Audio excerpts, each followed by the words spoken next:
Bonjour à toutes et à tous, bienvenue dans ce Club Cash, aujourd'hui animé par 3 experts de Grant Thornton.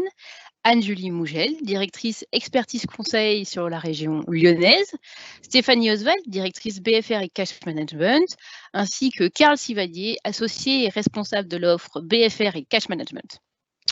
Pour participer pleinement à ce Club Cash, vous pouvez dès maintenant vous connecter à Klaxoon grâce au lien qui se trouve dans l'espace questions-réponses du Teams Live Event, donc de l'espace où vous vous trouvez actuellement.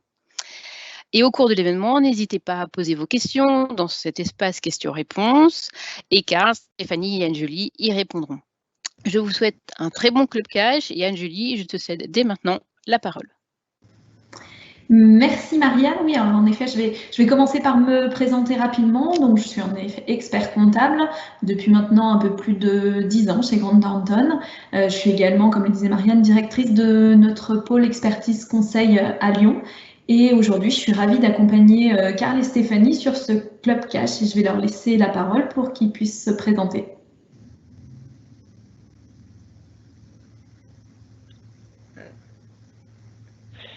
Bonjour à tous, moi je suis Karl Sivadier, donc je suis l'associé en charge de l'activité BFR et Cash Management. Je vais m'excuser d'emblée pour la qualité de mon réseau qui est très loin. Alors on a les petits soucis de connexion, donc comme le disait Karl, on n'a pas très bien entendu, mais Karl se trouve actuellement en mission à l'étranger et assez loin, donc il se peut que la connexion soit un peu coupée. Alors on coupera bien entendu nos caméras à l'issue de la présentation pour fluidifier le réseau, enfin optimiser le réseau. Donc je me présente aussi rapidement, donc Stéphanie Oswald, directrice au sein de l'offre BFR et Cash Management. Donc je travaille avec Karl depuis quelques années maintenant. Voilà, donc notre offre traite des sujets de trésorerie, on va dire, au sens large, donc tous les processus amont et aval. Donc ça, c'est vraiment on va dire la trésorerie dans sa globalité. Alors je vais également couper ma caméra pour fluidifier le réseau. Du coup, au sommaire de ce Club Cash, alors si j'arrive à faire défiler les slides. Voilà, donc on va vous présenter rapidement donc, notre cabinet et l'offre BFR et Cash Management. Ensuite, on abordera donc 3 grandes thématiques avec vous. La gestion opérationnelle de la trésorerie, la gestion prévisionnelle de la trésorerie et la gestion des encaissements. Alors, très rapidement, Grant Thornton en France et dans le monde. Nous sommes un cabinet d'audit, d'expertise comptable et de conseil qui est présent donc en France et à travers le monde dans plus de 130 pays. Karl, si tu es de retour, je te laisse la main pour présenter notre métier et notre approche. Ça marche, merci Stéphanie. J'espère que là vous allez m'entendre mieux, j'ai à peu près tout coupé. Effectivement, l'activité BFR et Cash Management, eh bien, c'est une activité dans laquelle on recense l'ensemble des expertises qui traitent des postes du BFR, c'est-à-dire le cycle client, fournisseur, stock, mais également parce qu'on ne pouvait pas ne pas traiter cette partie complémentaire à la gestion du BFR, la partie trésorerie prévisionnelle, opérationnelle et évidemment les financements d'exploitation. Nous avons développé depuis quelques années une expertise comptable spécifique dans laquelle on couple une expertise comptable traditionnelle à des métiers de cash tels que la gestion de la trésorerie que nous allons aborder dans ce webinaire. Je vous propose de noter également qu'à l'issue de ce débat, vous bénéficiez d'un moment d'expertise privilégiée sur votre actualité cash. Donc n'hésitez pas au travers du chat à, entre guillemets, lever la main et demander votre moment à vous. On se fera un plaisir de vous répondre. Stéphanie, je pense que tu souhaites présenter les éléments relatifs à Klaxoon. Oui, tout à fait. Donc, je pense qu'avant de rentrer dans le vif du sujet, on va tester ensemble en tout cas, on va se connecter à Klaxoon, à l'outil qui va nous permettre d'animer cet échange ce matin. Il va nous permettre de vous poser des questions. Donc, on espère un bon taux de participation de votre part. On compte sur vous. Donc, vous pouvez vous connecter dès à présent avec le lien qui s'affiche et celui, comme le disait Marianne en introduction, qui est donc mentionné dans l'espace chat, avec le code d'accès qui est rappelé ici sur le slide, mais également dans le chat. Alors, on va se baser on va utiliser cet outil, mais bien entendu, les questions libres au fur et à mesure de l'échange du débat sont les bienvenues à travers le chat et on se fera un plaisir d'y répondre également. Alors, je ne sais pas si vous avez pu tester les connexions. Est-ce que quelques-uns d'entre vous pour lesquels ça fonctionne bien, est-ce que vous pouvez juste vous manifester via le chat en disant si c'est OK ou non OK pour qu'on ait une idée de l'utilisation, en tout cas des connexions possibles. Et comme ça, ensuite, on démarrera avec la première thématique.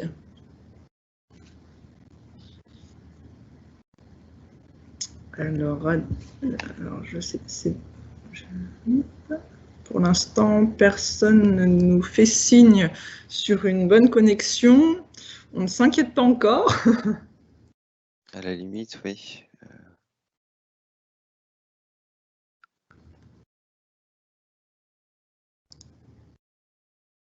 Bon, je pense que le moment venu, vous saurez nous manifester la bonne connexion ou la mauvaise. On pense que tout se passe logiquement bien. Et si jamais donc, vous n'arrivez pas à répondre via l'outil, n'hésitez pas à mettre vos réponses via le chat et puis on en tiendra compte en tout cas dans l'exploitation des retours. Dans ce cas, on vous propose de démarrer avec le premier thème.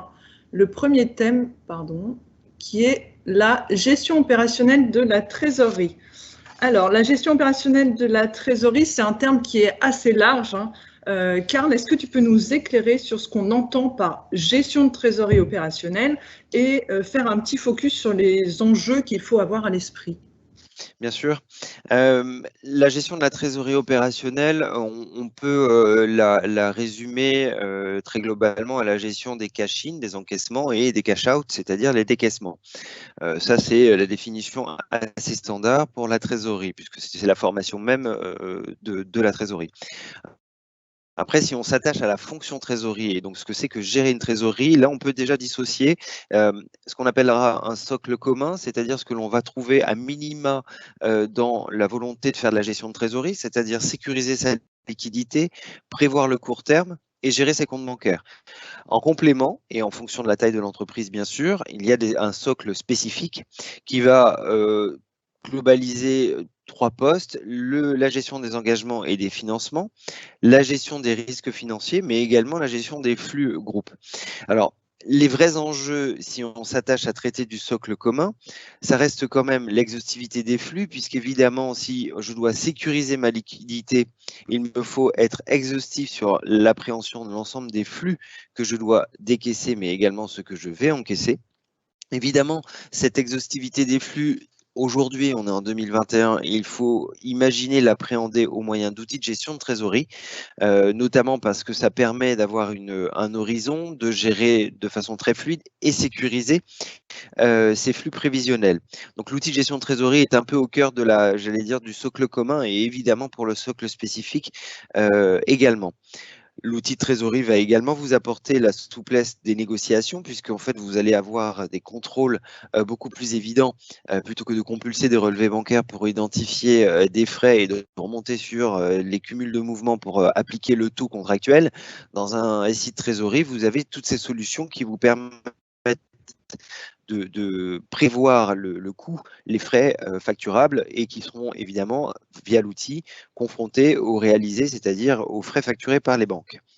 Également, un enjeu assez évident, c'est la productivité de la fonction. Parce qu'aujourd'hui, la fonction trésorerie, quand on est sur une entreprise de taille standard, alors tout dépend d'où on se place, mais la taille standard, ce serait une PME de bonne taille. Il n'est pas dit qu'en l'absence de flux spécifiques, je n'ai pas de change, je n'ai que des encaissements normaux, je ne suis pas dans un groupe, donc je n'ai pas de cash pool, je n'ai pas d'écriture intra-groupe. Il n'est pas dit qu'on ait la nécessité ni la capacité, surtout, d'avoir une fonction trésorerie, c'est-à-dire quelqu'un qui fait la trésorerie.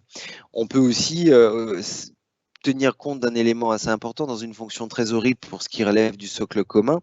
Les opérations de trésorerie ont lieu le matin. C'est une obligation. Alors évidemment, de plus en plus, on commence à avoir des banques qui acceptent de traiter des flux un peu plus tard que midi, mais il faut savoir que principalement et historiquement, la fonction trésorerie travaille le matin de 8 h à midi pour faire toutes ces opérations. Un dernier élément et un dernier enjeu qui concerne à peu près tout le monde, c'est de bien savoir circonscrire la fraude. Et c'est là où, on le verra ensemble, un outil de gestion de trésorerie et des processus de gestion de sa trésorerie et des flux sont nécessaires. Pour le socle spécifique, je le passe très rapidement. Les enjeux sont assez évidents puisque travailler sur des risques, logiquement, l'enjeu, c'est la couverture des risques, mais quand on est sur une fonction trésorerie qui va gérer ces spécifiques, on doit avoir une transversalité totale de la fonction et évidemment l'organisation et la comptabilité qui suit. Donc, on est vraiment sur quelque chose de beaucoup plus structuré, mais l'objectif ici, c'est quand même d'adresser, j'ai pas le b.a.-ba, mais en tout cas, les bonnes pratiques pour ce qui relève de la gestion de trésorerie. Alors, je vous invite, puisqu'il s'agit de débattre ensemble du sujet, à répondre à quelques questions de manière interactive. Donc, on a listé quelques éléments de réponse. Donc, la première question qu'on vous propose, sur laquelle on vous propose d'échanger est la suivante. Avez-vous une fonction dédiée à la trésorerie dans votre organisation? Évidemment, si vous en avez, on vous demandera de préciser le nombre de personnes. Et la deuxième, c'est sur la base des éléments que nous venons d'aborder ensemble, quels seraient les axes d'amélioration de votre fonction trésorerie?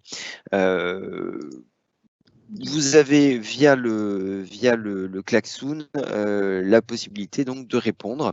Donc on va se prendre une petite minute pour que vous puissiez participer. Joséphine, on te laisse donc lancer le klaxoon. Joséphine, qui est notre maître klaxoon de la matinée.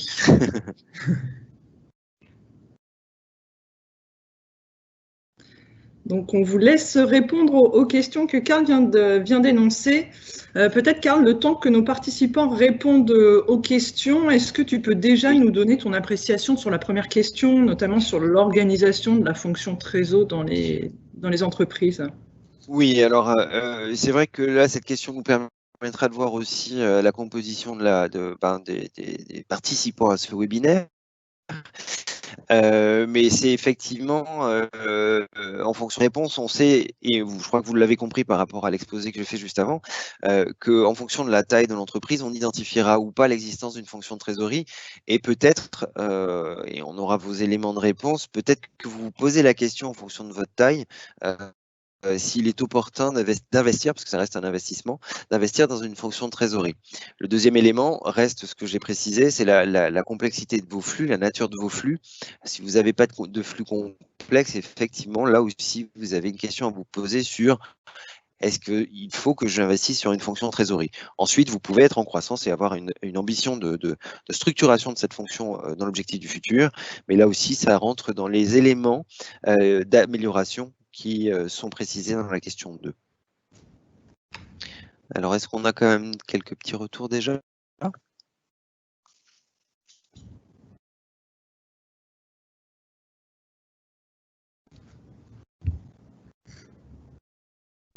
Ah, le niveau monte. Bon, après, on pourra peut-être pas se permettre d'attendre un taux de retour à 100%, sachant que, certains ont des petits soucis sur la connexion. Encore une fois, n'hésitez pas à donner éventuellement vos réponses via le chat.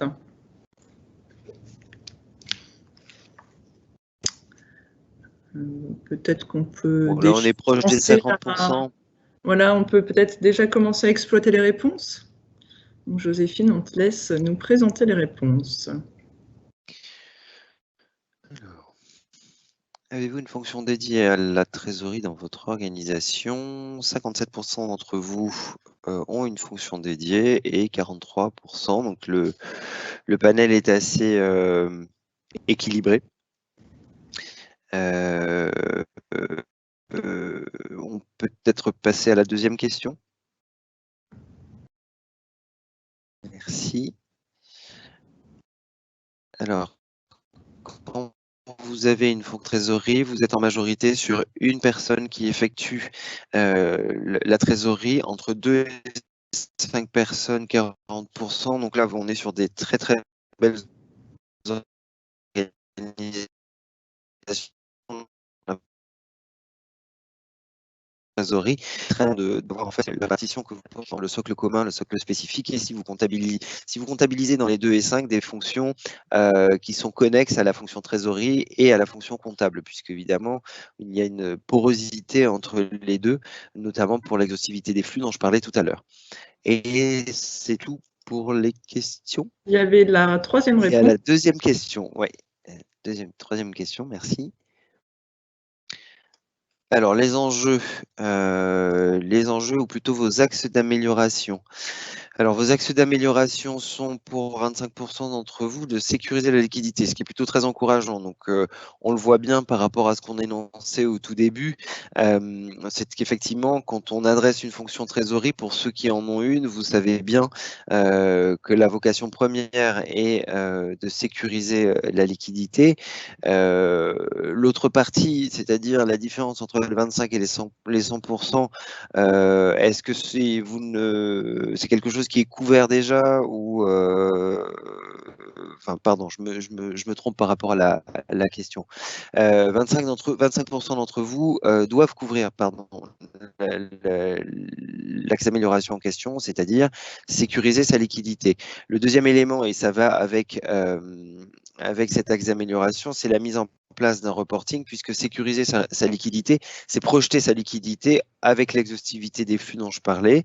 Dans la continuité, et ça c'est très intéressant, c'est que vous avez tous compris que sécuriser sa liquidité, mettre en place un reporting, c'est lié, et se doter d'un outil dédié, c'est également lié. Donc on est bien sur un niveau de réponse assez cohérent, et cohérent surtout par rapport aux enjeux que l'on précisait tout à l'heure. Le dernier élément, appréhender les risques de fraude. Et bien là, effectivement, depuis quelques années, on essuie pas mal de nouveautés en termes de fraude, même s'il y en a qui s'essoufflent peu à faire la fraude au président, quoique ça fonctionne encore. Mais on l'abordera ensemble sur le sujet de la fraude. Quelles sont les bonnes pratiques, et surtout dans une organisation de trésorerie, quels sont un peu les éléments assez basiques à considérer pour circonscrire la fraude? Justement, Carl, Stéphanie, j'ai une question pour vous. Alors, comment on aborde justement le risque de fraude au sein de la fonction de trésorerie? Est-ce que vous pouvez nous en dire un petit peu plus? Bah, écoute, avec plaisir, puisque c'est justement la slide qui suit. Donc, Stéphanie, si tu veux bien nous partager la slide qui concerne le risque de fraude. Alors effectivement, la fraude, comme je l'ai dit, fait partie, et vous l'avez confirmé, fait partie un des axes d'amélioration à peu près pour toutes les structures, et je pense d'ailleurs que ce doit être un incontournable. Le risque en amont doit se considérer sur toute la chaîne entre la création d'un compte fournisseur jusqu'à l'émission du paiement. Le premier risque que vous allez avoir, c'est lors de la création du compte fournisseur et évidemment l'obtention de ses coordonnées bancaires. La création du compte fournisseur doit être réalisée par une personne et distinctement par une autre pour l'obtention et le renseignement dans votre système du RIB. Ce RIB, quand vous le recevez, vous devez le vérifier, puisque vous êtes exposé à un premier risque qui est un risque externe à votre structure, mais interne chez votre fournisseur. C'est-à-dire que vous pouvez avoir quelqu'un qui met son RIB. La bonne pratique consiste à faire un contre-appel à la banque pour confirmer que le RIB que l'on vous a communiqué correspond bien à votre fournisseur. La deuxième partie du risque de fraude va concerner bien évidemment la génération du paiement.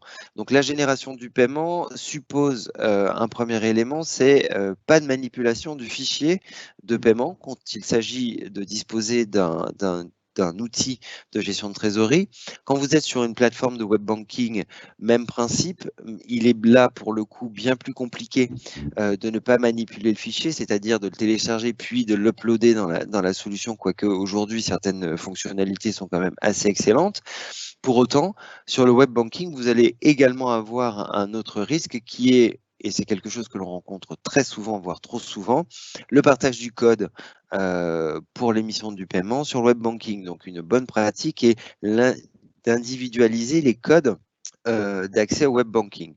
Un dernier élément qui va, entre guillemets, sécuriser la fraude, et là on est vraiment à l'émission du paiement, c'est toujours les contrôles, un contrôle dual, un premier contrôle sur la facture fournisseur et le paiement qui est à valider.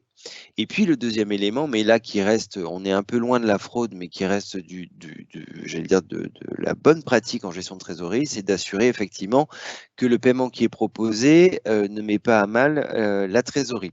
Donc là, on est vraiment sur la fraude abordée en interne.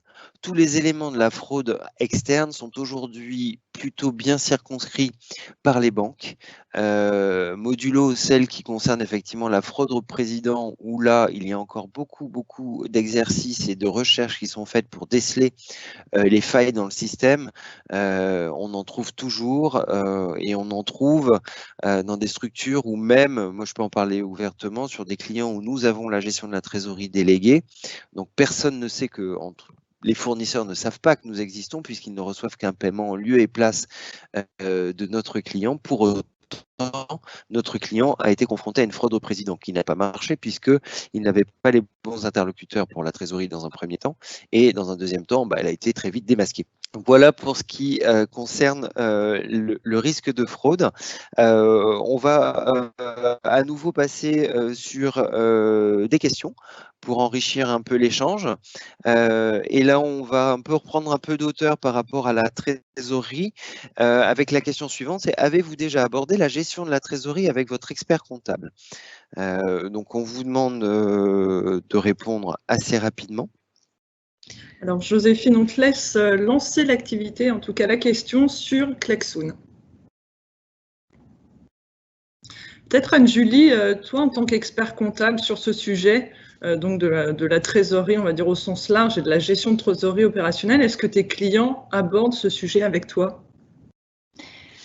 Alors oui, en effet, Stéphanie, on est sollicité vraiment régulièrement sur ces sujets de trésorerie. L'expert comptable, c'est vraiment le partenaire privilégié des entrepreneurs et des directions comptables et financières, plus particulièrement en cette période où, en effet, la trésorerie, c'est un véritable enjeu. Donc, que ce soit sur de la gestion opérationnelle dont on vient de parler ou encore sur des prévisions de trésorerie, notamment en ce moment dans le cadre de l'obtention de PGE. Donc, c'est vrai que c'est un vrai sujet. Et c'est important d'avoir un partenaire de confiance sur lequel on peut aborder ce sujet. Et le partenaire de confiance, c'est bien évidemment l'expert comptable. Okay. Merci. Alors, le niveau monte. J'espère que c'est parce que vous n'êtes pas enthousiaste à répondre à cette question. Mais je pense que ça va arriver puisque l'idée, c'est de débattre autour de cette question. On a parlé de la trésorerie. Dans les basiques, on a couvert un sujet fraude. On a bien identifié et retenu que parmi vous, nombreux sont ceux qui souhaitent avoir du reporting de trésorerie et surtout s'équiper d'un système de gestion de trésorerie. On abordera du coup le sujet un peu plus en profondeur avec le suivi de vos réponses.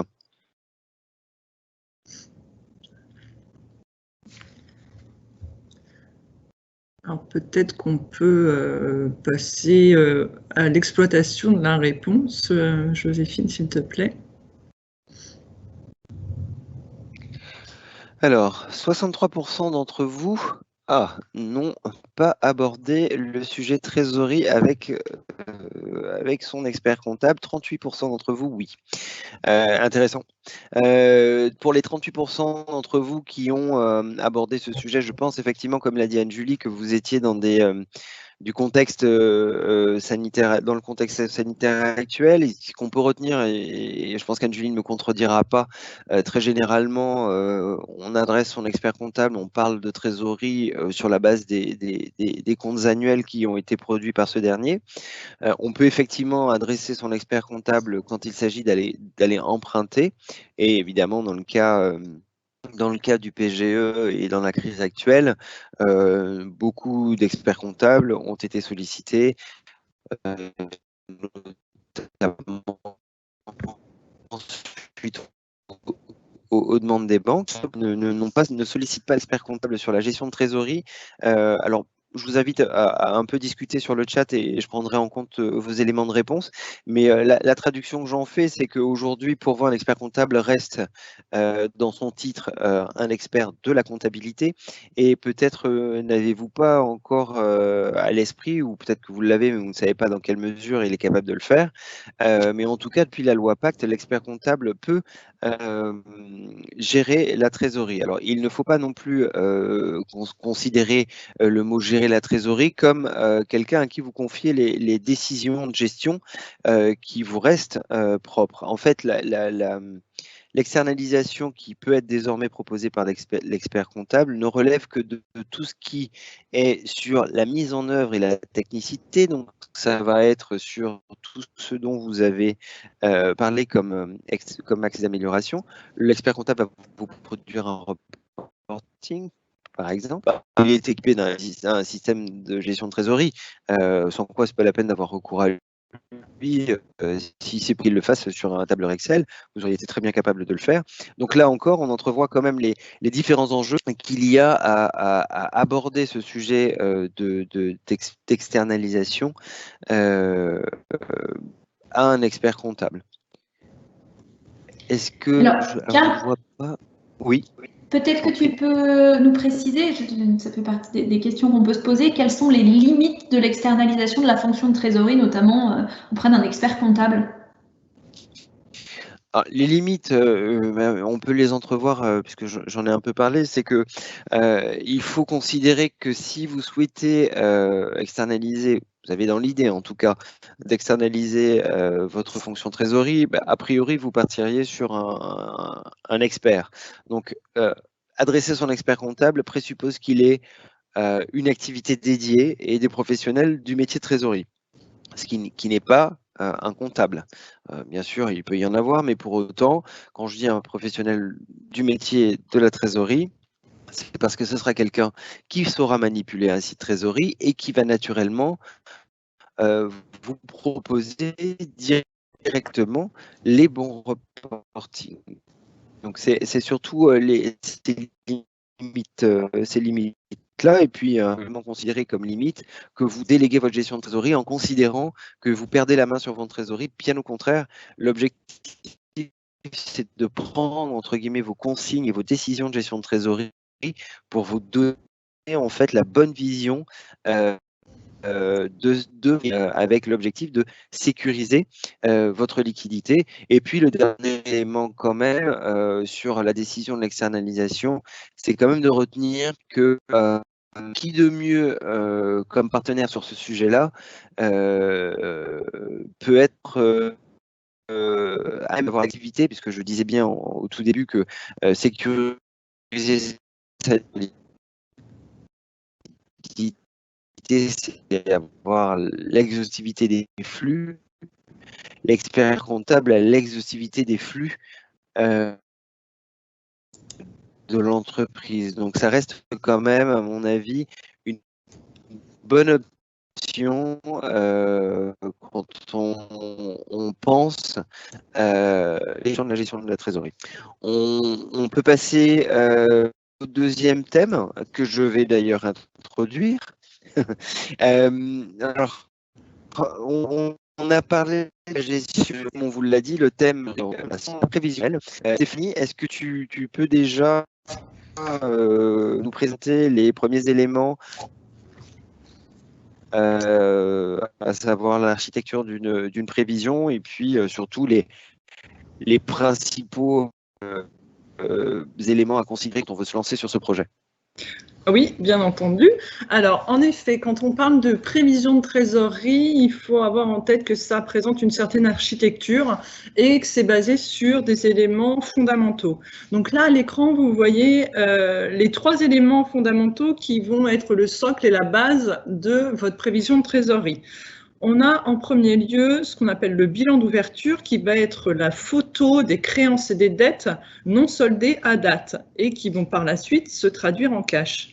On a un deuxième élément qui est donc les budgets, que ce soit le budget d'exploitation et le budget de CAPEX.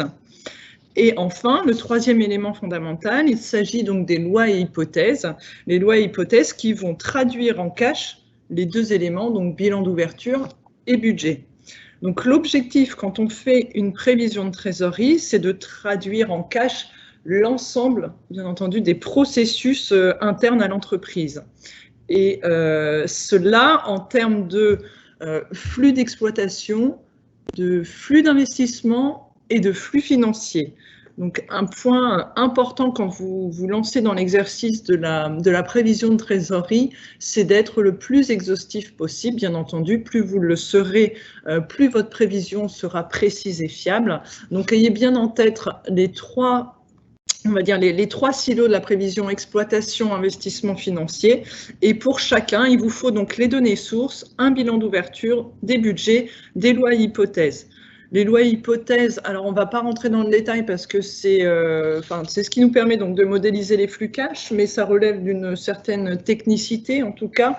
L'objectif étant bien entendu de retraduire les comportements payeurs de vos clients, donc au plus près de la réalité et non pas sur des bases théoriques. Et en ce qui concerne les décaissements, donc les lois et hypothèses doivent tenir compte, on va dire, des conditions de règlement pour le coup qui sont théoriques, qui sont légales, donc que ce soit les délais accordés par vos fournisseurs, que ce soit les échéances fiscales ou sociales. Donc ça, c'est pour vous brosser un peu le portrait de ce qu'est une prévision de trésorerie. Et quand vous vous lancez dans le projet, parce qu'on peut vraiment parler de projet quand on souhaite mettre en place cet exercice, tout à fait. C'est important de se poser un certain nombre de questions en amont pour bien orienter et aussi pour bien mesurer l'ampleur du projet et de ce qu'il va falloir y consacrer en termes de ressources. Donc pour nous, de notre expérience en tout cas, les questions clés que vous devez vous poser avant de commencer, donc c'est celles qui s'affichent à l'écran et en premier lieu, c'est à quel horizon je souhaite réaliser l'exercice.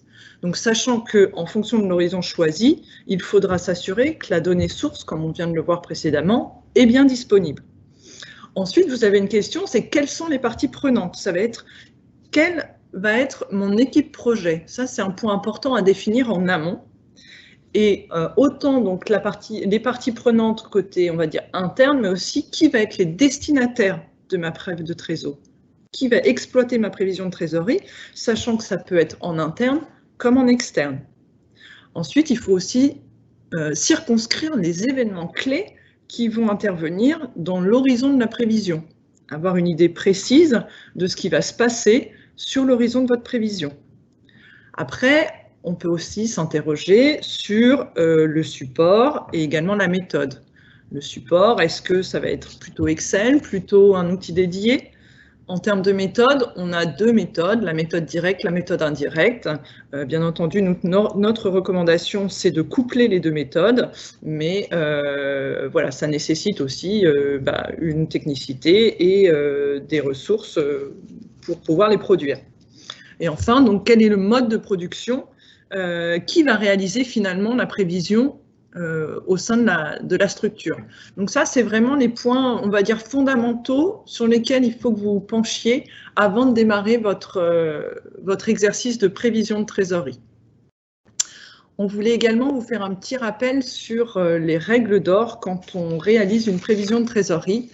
Il faut bien avoir en tête que la prévision de trésorerie, elle modélise des flux cash en date d'opération. Et à aucun moment, il faut considérer que c'est un relevé bancaire prévisionnel. Là, on fait vraiment un parallèle entre l'approche très court terme de la gestion de trésorerie, donc, dont a parlé Karl dans la première thématique abordée ce matin, avec une vision projetée de la trésorerie très court terme, où là, oui, on cherche quelque part à définir nos soldes bancaires sur un horizon très court. Autant là, on veut vraiment une vision en date d'opération. Un point très important, et c'est souvent, on va dire, le piège.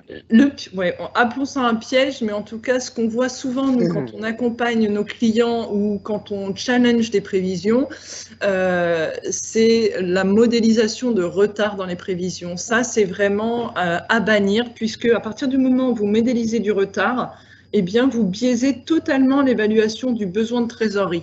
Et l'objectif de votre prévision de trésorerie, c'est bien de mettre en évidence le besoin sur un pas mensuel, par exemple. Donc pour en revenir sur le pas de la prévision notamment, là encore une fois, ça va dépendre du pas de vos données sources, notamment du budget. C'est vrai que souvent, nos clients nous demandent si on est capable de faire des prévisions sur des pas beaucoup plus courts que mensuels, type hebdomadaire. Donc le principe reste exactement le même. En revanche, il faut que la donnée soit disponible, c'est-à-dire que vous devez avoir, par exemple, des budgets en pas hebdomadaire également. Et ça, c'est moins souvent le cas. Autre point important, en tout cas dans les règles d'or sur lesquelles on voulait insister, c'est qu'il faut raisonner en trésorerie liquide et donc disponible, et donc exclure, en tout cas de la trésorerie telle qu'elle est modélisée, tout ce qui va être par exemple placement, bloqué, etc. Aussi, donc votre prévision de trésorerie, elle va vous permettre de mettre en évidence un besoin de trésorerie que vous allez devoir ou non financer, donc de pouvoir aussi appréhender au plus juste les financements qui seront les plus adaptés pour votre besoin. Donc c'est important aussi de ne pas les inclure en amont dans la prévision de trésorerie, de bien raisonner hors financement. Voilà, donc ça c'était vraiment on va dire les règles d'or qu'on voulait rappeler ce matin, en tout cas sur les bonnes pratiques de la constitution et de la construction d'un modèle de prévision de trésorerie. Merci Stéphanie. On va peut-être passer à nouveau à un jeu de questions. Et évidemment de réponses, et ça nous permettra de passer un peu plus de temps sur ces éléments assez techniques que l'on vient d'aborder ensemble. La première question, c'est selon vous, quels sont les éléments les plus complexes de l'exercice de prévision? Donc là, c'est bien ce que je disais. Je vous attends beaucoup sur ces réponses, ça nous permettrait vraiment de rentrer un peu plus encore, de nous approfondir un peu le sujet. Quels sont les moyens de contrôle que vous mettez en place pour fiabiliser vos prévisions? Et enfin, à quelle fin réalisez-vous votre prévision de trésorerie? On va attendre vos réponses. Alors, Joséphine, oui, on te laisse lancer le klaxon. Et peut-être pendant que nos participants répondent, Carl et Stéphanie, moi j'ai encore une question pour vous. Est-ce qu'il est important d'avoir une comptabilité à jour en matière de prévision de trésorerie? Alors, par rapport à ce que tu as dit tout à l'heure, Stéphanie, j'ai un premier élément de réponse puisque c'est a priori un élément essentiel pour faire une prévision de trésorerie. Un bilan d'ouverture est un élément clé, mais peut-être que tu peux nous apporter des précisions complémentaires, notamment sur la fréquence de mise à jour pour actualiser les prévisions de trésorerie. Alors oui, alors comme tu le soulignes encore une fois, Anne-Julie, c'est sûr qu'une situation comptable arrêtée et à jour est indispensable pour construire une prévision de trésorerie, puisque c'est quelque part le point de départ de la prévision. Et quand on prend une prévision réalisée sur un horizon de 12 mois, on va dire que les 2-3 premiers mois vont être essentiellement, donc les flucages des 2-3 premiers mois vont être essentiellement constitués de l'appurement de ce bilan d'ouverture. Donc c'est vraiment important d'avoir une vision très exhaustive. Donc en fonction de la fréquence d'actualisation des prévisions de trésorerie, il faut essayer de caler l'actualisation de ces situations comptables sur cette même fréquence. Donc ça, c'est un premier point. Et plus la situation comptable sera, on va dire, précise et exhaustive, je pense notamment à la comptabilisation de certaines provisions, que ce soit en termes de primes pour le personnel, par exemple. C'est vrai que tous ces éléments-là qui ne sont pas, on va dire, de la facturation ou en tout cas basés sur une facture, mais qui sont tout de même des éléments cash. Et je reprends l'exemple par exemple de la comptabilisation de provisions pour primes pour le personnel.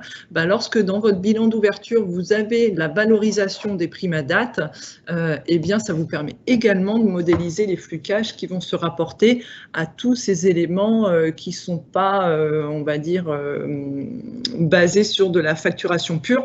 Donc, c'est vrai qu'il faut aller un peu plus loin que les seuls postes clients et fournisseurs à la lecture du bilan d'ouverture. Merci Stéphanie. On a plein de participations. C'est un sujet qui passionne, comme toujours. Mais ô combien passionnant, c'est sûr. Je ne sais pas si... Ouais. On peut peut-être passer aux éléments de réponse. On peut voir les éléments de réponse, oui.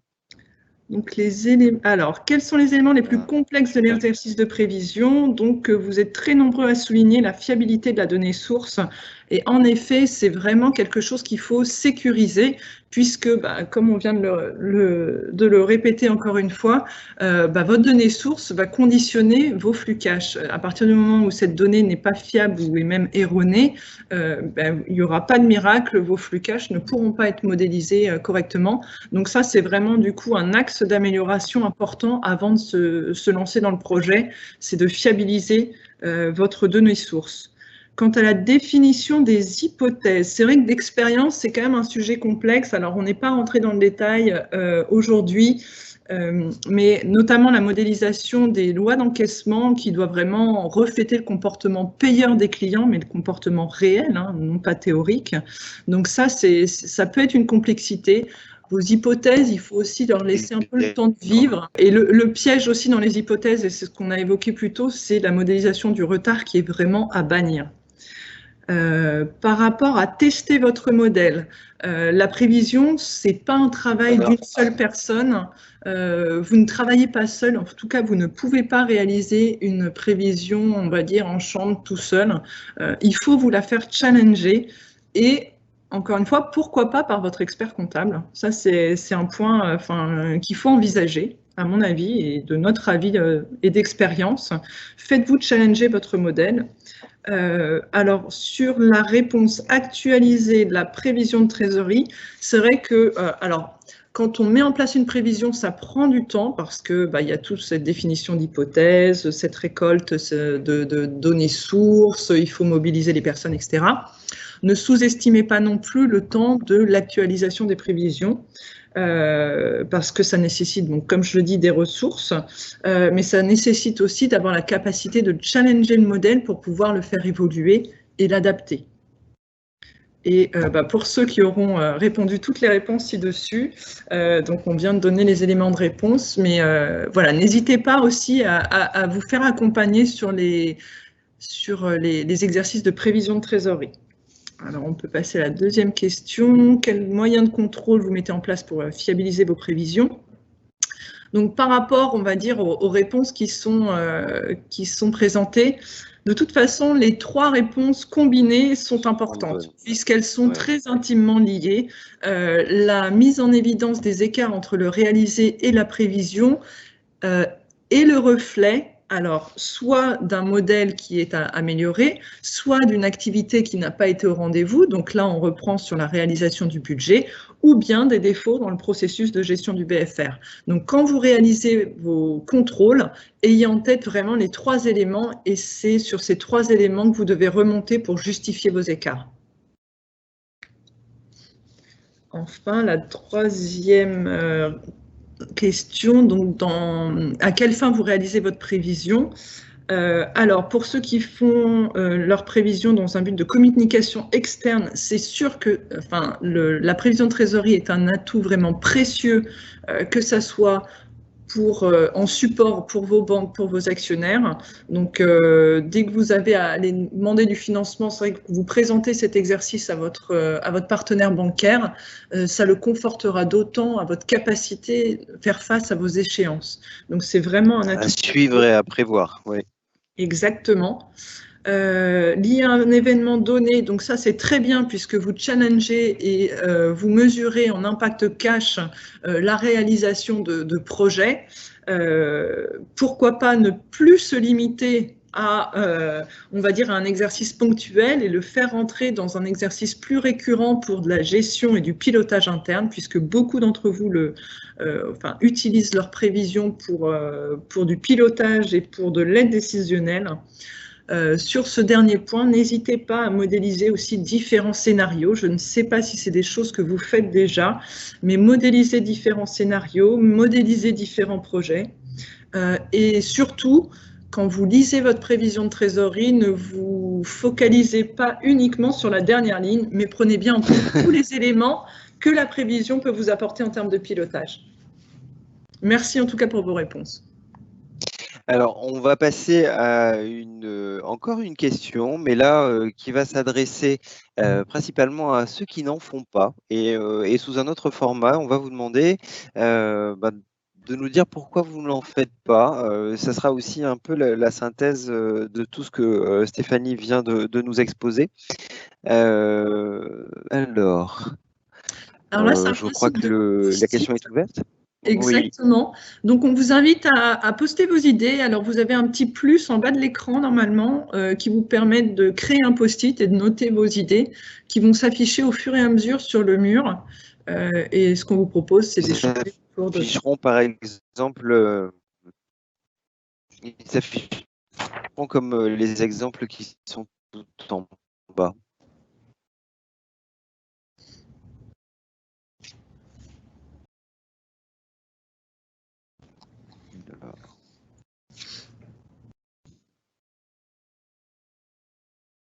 On n'a toujours pas de réponse.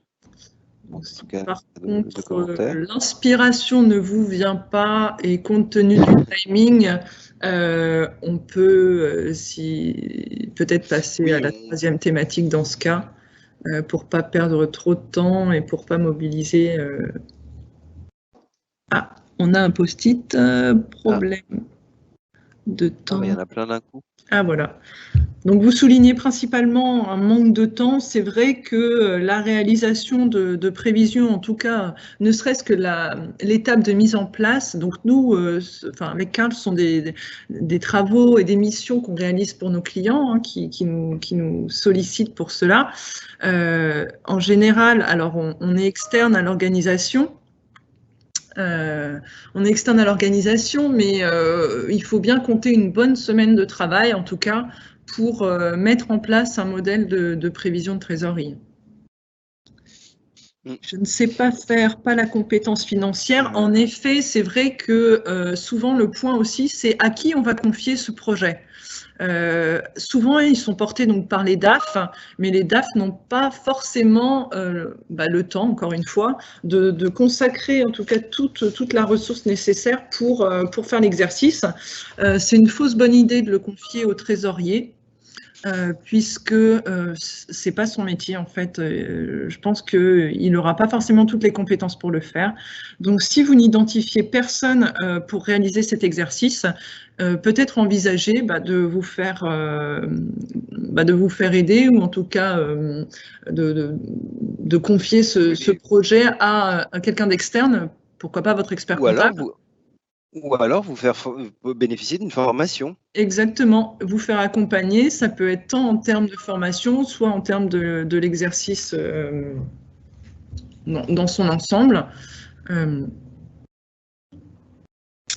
de temps, pas perçu l'utilité de le faire. Bien l'utilité, alors là on ne pourra pas rentrer plus dans le détail, mais ayez en tête qu'en traduisant tous vos process de gestion de BFR via la prévision de trésorerie, la prévision de trésorerie vous permet d'identifier finalement tous les axes d'amélioration de votre process, et ça vous permet aussi elle vous permet, en tout cas c'est vraiment un support pour inculquer une culture cash, que ça soit au niveau, on va dire, de toutes les personnes qui vont être impliquées dans le cycle client, dans le cycle fournisseur, dans le cycle stock. Donc ça, c'est vraiment un support qu'il faut exploiter, parce que c'est d'une richesse incroyable, et c'est très fédérateur, en tout cas dans les entreprises. Je vais juste compléter pour ceux qui pensent ne pas avoir l'utilité d'en faire parce que vous êtes cash riche. Là aussi, c'est dommage, parce que faire une prévision de trésorerie quand on est cash riche permet par exemple de prévoir un désendettement, permet d'envisager une croissance externe en modélisant en fait une nouvelle combinaison du chiffre d'affaires et donc de cette nouvelle croissance. Donc, et même pour ceux qui sont plus petits, et surtout pour ceux qui sont très petits, n'ayez pas peur de faire l'exercice. Le petit devient toujours grand. Donc, et si vous démarrez petit avec une expertise, un savoir-faire sur ce sujet, vous irez très loin.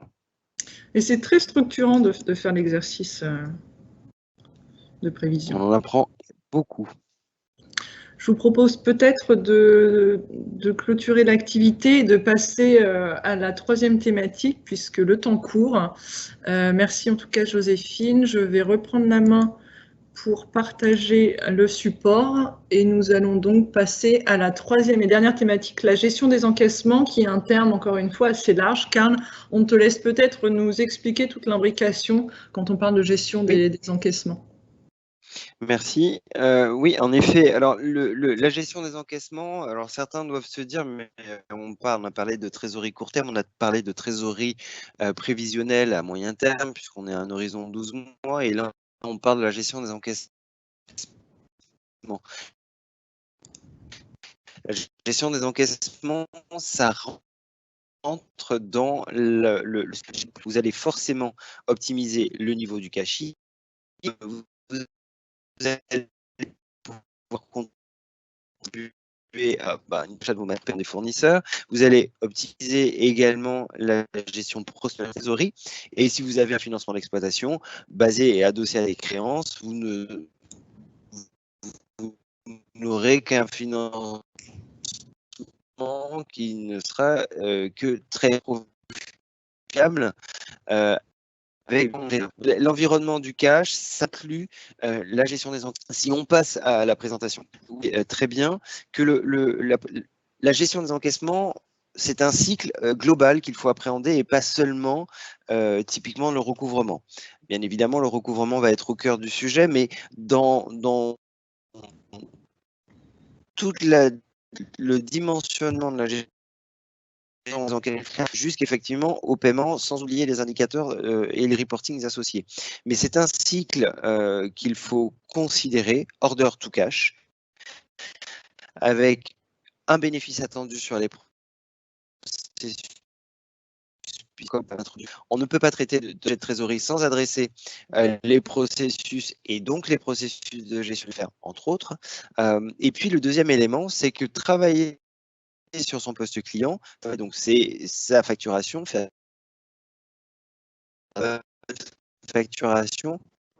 travailler son recouvrement, c'est essentiel pour la performance de la trésorerie. Alors, je l'ai déjà dit, je ne vais pas le répéter, ça travaille évidemment au profit de la trésorerie, mais ça va travailler aussi à la fonction trésorerie. Imaginez-vous à qui on repose tous les jours des décaissements parce qu'il attend de voir arriver un encaissement.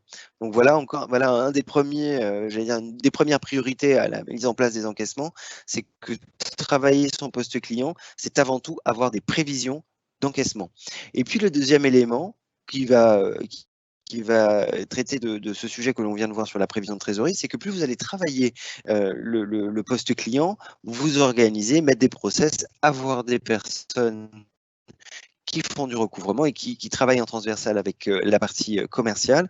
Ça va bénéficier à votre prévision de trésorerie, les fameuses lois dont Stéphanie parlait, puisque ces lois vont bénéficier de la progression de vos améliorations, de votre amélioration sur cette organisation, et vous allez progressivement avoir des flux prévisionnels de trésorerie qui seront de plus en plus justes par rapport à la réalité. Une dernière petite précision toutefois, enfin petite précision mais grosse slide, ça concerne évidemment les éléments fondamentaux qui concernent la gestion des encaissements et principalement le recouvrement. Il y a des règles d'or à considérer. La première règle d'or, c'est d'avoir une procédure de recouvrement, un traitement amont et un traitement aval. Le traitement amont, c'est une pré-relance. Ne jamais occulter la pré-relance. Elle doit se faire dans un temps réel. La tarte à la crème, je n'ai pas reçu votre facture. Et évidemment, avoir une procédure de recouvrement curative, pas durer plus longtemps que le délai de paiement que vous accordez. Vous ne pouvez pas payer 2 fois le crédit client. Ça, c'est le deuxième élément fondamental. On est en 2021, donc on ne peut plus se passer d'un applicatif dédié au recouvrement, dédié aux relances. Cet applicatif est un atout pour de la productivité, c'est un atout pour justement ce dont je parlais tout à l'heure, les prévisions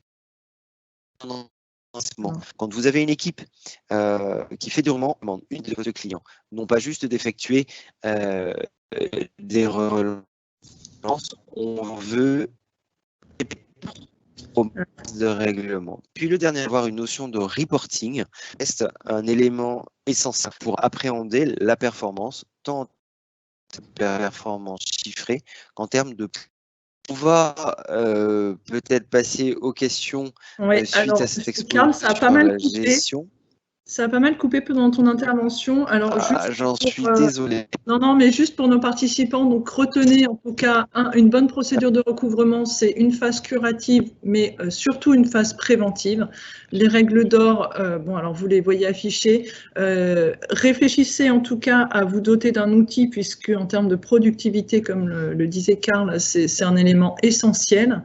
Faites du reporting et toute la bonne gestion du recouvrement et de la prévision des encaissements va donc vous servir pour les deux phases qu'on a vues précédemment, que ce soit votre gestion opérationnelle ou votre gestion prévisionnelle de la trésorerie. Alors en effet, on peut passer maintenant aux questions. Donc c'est la dernière activité donc sur les questions. Donc à vous de prendre la main. On va vous poser 4 questions. Comment considérez-vous votre organisation dédiée au recouvrement aujourd'hui? Quelles sont les limites que vous mettez à votre organisation? Comment vous suivez la performance de votre poste client? Et enfin, pourquoi vous n'externaliseriez pas votre recouvrement? Joséphine, on te laisse lancer la dernière activité Klaxoon pour nos participants.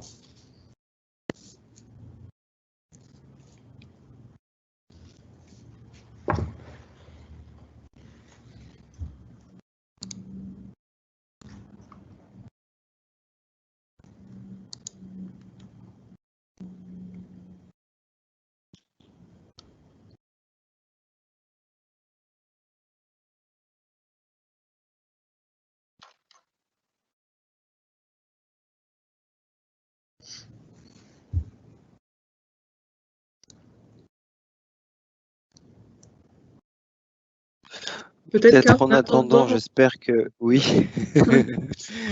Est-ce que peut-être que tu peux déjà la même chose au même moment. Nous donner, en espérant que ta connexion se rétablisse, quelques éléments justement sur ces sujets, Karl.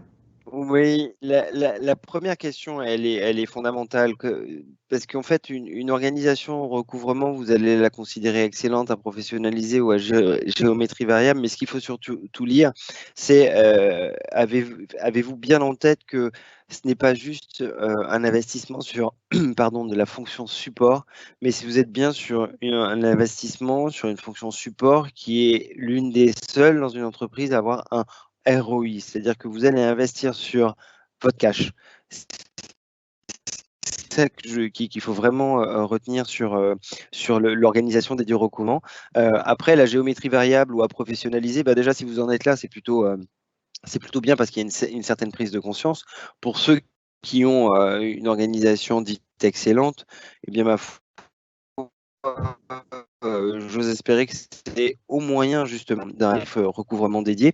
Mais en tout cas, voilà, sur cette première question, les éléments à considérer sur la gestion des encaissements, on a vu que ça bénéficie évidemment à la trésorerie, mais que c'est fondamental parce que ça reste une fonction qui est au cœur de l'entreprise, en transversal. Le métier en lui-même amène à travailler avec le commerce, amène à travailler avec la comptabilité, avec la trésorerie, et c'est évidemment vers... Peut-être regarder les niveaux, on peut appréhender les questions. Les réponses. Les réponses, pardon.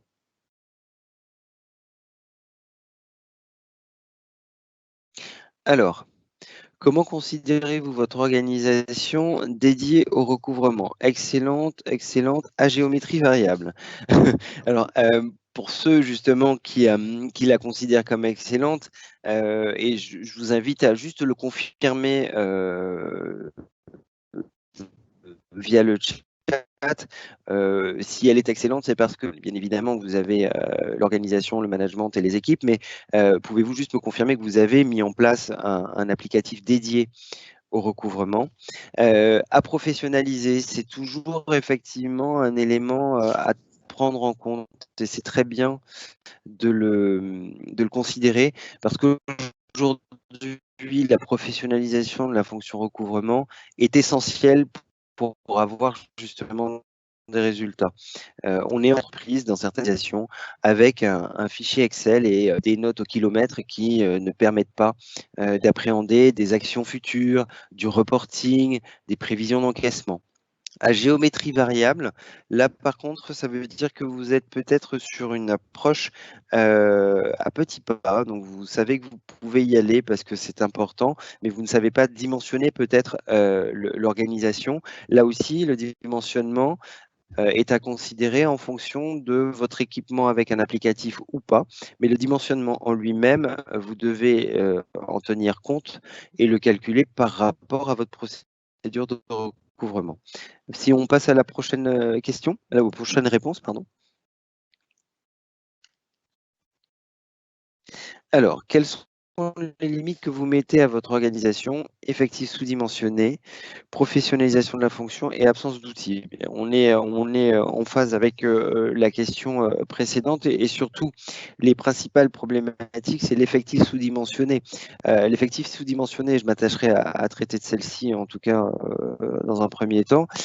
On a souvent tendance à sous-dimensionner parce que soit c'est quelqu'un qui fait du recouvrement, mais dont ce n'est pas la seule vocation de l'entreprise, auquel cas il faut très rapidement se poser la question de l'intérêt, et je pense que vous l'avez compris, l'intérêt d'avoir une organisation dédiée, c'est d'avoir des personnes à plein temps sur le sujet. Quelqu'un qui fait du recouvrement ne s'ennuie pas dans l'entreprise. Le deuxième élément, c'est votre volonté, ou en tout cas votre volonté à investir. Il est toujours compliqué, effectivement, de dire qu'on va charger sa masse salariale pour une fonction support. Je vous l'ai dit, je vous le souligne, je l'écris en gras. C'est une fonction qui ramène du cash. Donc, il n'y a pas d'hésitation à investir sur cette fonction. Bien évidemment, modulo le nombre de personnes à considérer, d'où mon sujet sur la valorisation, le calcul des ETP nécessaires. La professionnalisation de la fonction, on en a parlé, l'absence d'outils. Pour ceux qui considèrent que c'est une limite, ne vous posez plus la question. Aujourd'hui, ça ne coûte pas cher, et quand je dis que ça ne coûte pas cher, certains vont dire ouais, ça coûte quand même X. Ça coûte X, mais ça rapporte X puissance 10. Et un outil mis en place correctement avec un cahier des charges fait dans les règles de l'art, vous avez un ROI au bout du 3e mois, ce qui est fantastique sur un investissement et plutôt assez rare. On passe à la dernière question. Non, il y en a encore 2. Super. Comment suivez-vous la performance de votre poste client? Alors, la mise en place de suivi de KPI, DSO, suivi du niveau d'encaissement et autres. Alors, le suivi du niveau d'encaissement, c'est vrai que c'est un peu le niveau basique. Alors, j'espère que ce suivi de niveau d'encaissement est fait par rapport à un objectif. Et là, cet objectif, ce n'est ni plus ni moins que dans votre modélisation de prévision de trésorerie, vous allez modéliser votre flux de cash prévisionnel à horizon 12 mois. Ce sont ceux-là qui sont les objectifs à fixer à l'équipe recouvrement et pas justement un calcul qui pourrait être quelquefois juste, mais qui ne répondra pas à l'exigence d'option en termes de trésorerie. La mise en place et le suivi de KPI type DSO, peu d'entre vous suivez non pas de KPI. Moi, j'aurais tendance à vous inviter à faire des KPI sur la performance euro, donc c'est-à-dire le DSO. N'oublions pas que votre DSO inclut un délai que vous vendez, donc celui-ci, vous devez le monitorer pour peu que votre périmètre d'activité soit domestique ou export, pour savoir si votre délai de paiement s'allonge, auquel cas il viendra expliquer l'allongement de votre... Mais vous avez aussi tous ces KPI sur la productivité de la fonction, savoir si vous avez 99% de votre encours échu qui a été relancé. Ça, c'est un B à bas, mais qui permet surtout d'amener votre équipe à la performance. Pour les autres, je vous invite à nous les partager peut-être dans le chat. La dernière question, pourquoi n'externaliseriez-vous pas votre poste client? Je n'y ai pas pensé. J'ai ce qu'il faut en interne. crainte de confier cette fonction, crainte budgétaire. Alors, je n'y ai pas pensé. C'est vrai que si vous êtes équipé, c'est normal que vous n'y pensez pas. Après, il est évident que tout le monde sait que ça existe, l'externalisation des actions de recouvrement, et les réponses sont totalement en ligne. La première crainte, c'est de confier cette fonction à une personne extérieure, et la crainte budgétaire. Confier cette fonction à une personne extérieure ou à un prestataire extérieur, ça ne doit pas être une crainte dans la mesure où quelque part, vous allez être dans une approche qui est beaucoup plus culture de résultat. Vous allez lui confier un poste client pour lequel son seul objectif, sa seule mission, c'est de faire rentrer l'argent. Auquel cas, vous voyez bien la différence quand on a une équipe interne qui pourrait, à défaut de professionnalisation, ne pas avoir comme critère premier le résultat. Je me lève le matin pour avoir de la promesse de règlement et du cash. Là, un professionnel, il n'y a pas de sujet. La crainte budgétaire, qui est juste et qui me semble intéressante à considérer, c'est effectivement le coût de ces prestataires, parce que sur le marché aujourd'hui, on a beaucoup de prestataires qui ont tendance à faire du succès. Le succès est selon moi une erreur dans ce métier. Pourquoi? Parce que le succès va amener beaucoup de travers de la part du prestataire, qui cherchera dans tous les cas à ne pas traiter les éléments complexes et aller plus vite sur du cash rapide pour avoir son succès, alors qu'une prestation forfaitaire à laquelle vous pouvez assortir des facteurs clés de succès, c'est comme pour un logiciel en SaaS où vous avez des SLA, donc des niveaux de service attendus, vous pouvez payer une prestation forfaitaire et appliquer des pénalités en fonction de critères partagés avec votre prestataire. Là, ça fait du sens, je trouve, en termes de prestations, et ça amènera de toute façon à un niveau d'exigence très très fort par rapport aux prestataires. Donc la contrainte budgétaire, je l'entends, ayez toujours en tête la notion de le succès, c'est effectivement côté prestataire, c'est logique. Pour vous, ça peut l'être parce qu'en même temps, vous vous dites, bah, s'il n'est pas bon, je ne paierai pas beaucoup. Mais sachez qu'ils sont entraînés, tous les prestataires qui le font au succès sont entraînés à élaguer toutes les créances qui sont problématiques pour ne focaliser que sur celles qui vont amener du cash et qui vont les amener au succès.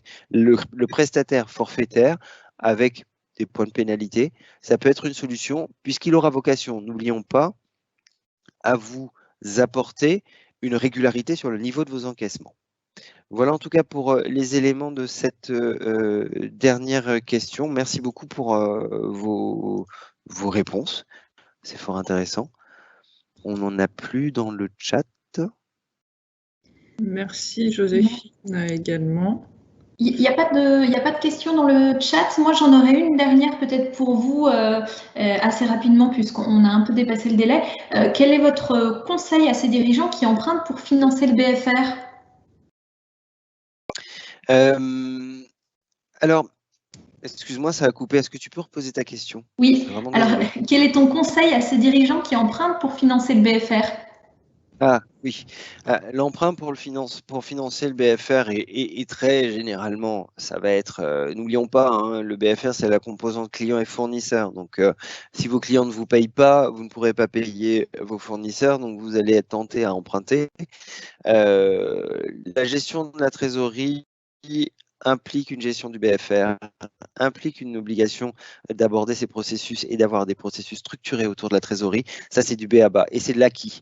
Le financement, le financement va être un patch pendant un temps pour couvrir un niveau de BFR à un instant T. Donc, le financement, mais selon moi, elle vous écarte de la bonne voie qui va être d'approcher en fait un niveau de BFR normatif. Quand vous allez approcher votre BFR normatif, à ce moment-là, vous allez pouvoir opter pour la solution financement, où là, effectivement, vous aurez tout bien fait, puisque vous aurez structuré tous vos processus et toute votre gestion de la trésorerie pour avoir un niveau, j'allais dire, normatif et pouvoir opter pour le financement.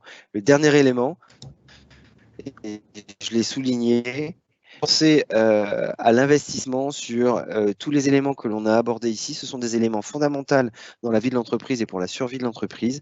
Voilà en tout cas pour les éléments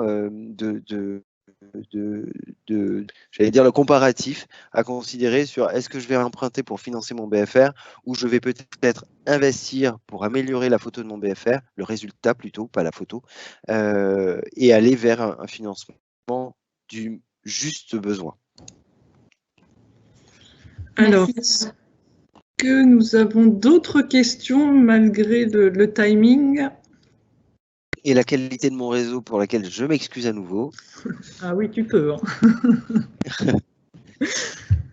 Dans le cas Non, où il y a il n'y pas a de plus questions. d'autres questions, en tout cas, on souhaite vraiment vous remercier en tout cas déjà pour votre participation aussi à l'échange d'expériences, à vos retours par rapport aux questions qu'on a pu vous poser. Voilà, ça a été un plaisir pour nous trois et écoutez, on vous souhaite une très bonne journée. Et Merci si beaucoup. jamais vous voulez donc discuter de manière plus approfondie sur vos sujets cash, comme le disait Karl, on peut vous consacrer à votre demande, en tout cas des petits entretiens individuels pour qu'on puisse continuer l'échange. Merci à tous. Bonne journée à tous et à très bientôt. Merci, bonne journée. Beaucoup, à bientôt. Au revoir. Au revoir.